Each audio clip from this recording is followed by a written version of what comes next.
And I'm like, didn't you see me pointing this weapon at you? Don't you know I could have shot you?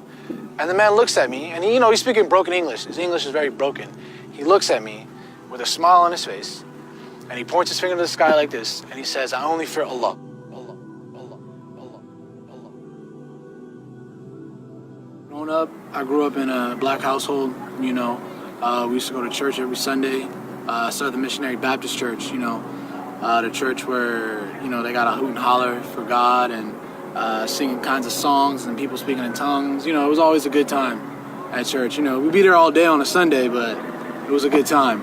One summer, my mom put me on, she locked me down the whole summer. I couldn't leave the house. I was on punishment, And in doing that, stuck in the house, I didn't have much to do. So what I would do was I would watch all her old video cassettes. This is back when they had the VHS, the VCR player, you had to press rewind, all that old stuff. Anyways, I came across this movie, it's called Malcolm X. And I heard about Malcolm X, but in school, in public school especially, they don't teach you a lot about Malcolm.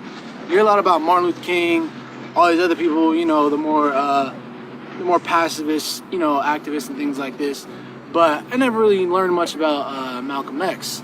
So I remember looking at this video because I'm like, man, this is a lot of videos. It's 2 videos. That's a long movie. So anyways, I pop it in or whatever, and I watched it all the way through. I think it's about 2.5 hours maybe all the way through. And I remember at the end of that video, I was a little bit left in shock, because the whole concept behind Malcolm is that Malcolm, he was never really a Christian, but, he did all of his work in the name of Allah, you know what I mean? And he did his work in the name of helping people, benefiting them. And at the end of the day, he was Muslim, But the problem was that, for me, was that as a Christian, I had learned that if you didn't accept Jesus into your life as your Lord and personal Savior, you was going to hell. Well, I looked at Malcolm and I said, well, Malcolm believed in God. He believed in all these different, he believed in God. But he's going to go to hell because he didn't believe in Jesus the way I believe in Jesus. And to me at the time, that didn't make sense. You know what I mean? I didn't want to go to college. I knew I didn't want to go to college, but I knew I had to do something. I knew I had to get out of here. I knew I had to get out the city. So I ended up joining the Army. I joined the Army in 2008.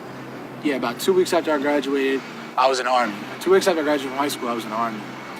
And the military was a very interesting experience because in the military, you're not paid to think for yourself. They do all the thinking for you. They tell you when and where to go. They tell you to do this. They tell you to do that. Everything is already planned out for you. One day, I'm guarding this gate. I'm armed up with my weapon, guarding this gate. And this truck approaches. And the truck approaches, and it gets closer to the gate. And I'm telling the truck to stop. I'm saying, stop, stop, stop, stop, telling the truck to stop. The truck stops, the driver gets out, and he starts walking towards the gate. Well, I tell him, I say, you have to stop. I'm yelling at him, stop, stop, stop, stop, stop, stop. And the whole time he's coming at me, he has this smile on his face. So I'm thinking in my head, this man is crazy. This man is loony. He's out of his mind. I don't know what's wrong with him. Anyways, he continues to come closer and closer and closer. And by this time, I've pointed my weapon at him. I'm telling him I'm going to shoot and all this stuff. But something was telling me not to shoot. Something was telling me not to pull the trigger. So I didn't. And what happens is that he approaches me, and from his underarm, he produces his paperwork telling him that it was okay for him to get in the gate. Well, in the conversation I'm having with him, I'm telling him, you can't come into the gate. You're not welcome in the gate. And I'm like, didn't you see me pointing this weapon at you? Don't you know I could have shot you? And the man looks at me, and he's speaking broken English. His English is very broken. He looks at me with a smile on his face, and he points his finger to the sky like this, and he says, I only fear Allah. And in my head, I'm like, all right, dude, whatever. You know what I mean? You got problems. You know what I mean? You out here defying guns and stuff. No, you're tripping out. Whatever, right? So what happens is that I come back out to California about October of 2011, and then I took my Shahada at Farouk because I knew a guy that actually was going there at the time that I had met through some other friends that was going there at the time, and he invited me to come through and take my Shahada. And, one thing that I would say to everybody that's watching this, or, to anybody that's interested in Islam, is do not hesitate to go out and do the research and visit a masjid. You know what? I'm not going to lie to you.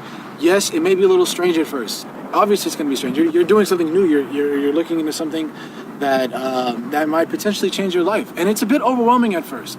And sometimes the thing is that sometimes when we discover the truth, we try to run away from it because we don't want to believe it. But the problem is that the truth, you can't run away from the truth forever. It's always going to be in the back of your mind. And sometimes when people discover Islam, they look at it and they say, no, this can't be true. They think they know it's true, but they back away from it because they're scared of the truth, you know? And in that sense, you have to understand is that, yes, the truth is a little bit scary sometimes, but it's still the truth, you know? And in doing that, don't be afraid to go and visit a masjid. Don't be afraid to talk to the Muslims that are around you. Do not believe what the media is telling you. That's rule number one. Don't believe what the media is telling you. Don't let anybody tell you that ISIS, the Taliban, represents Islam. Because if that's the case, then the KKK represents Christianity. And everybody knows that's not true. So don't let anybody tell you what Islam is until you go out and you do it for yourself. Research it for yourself.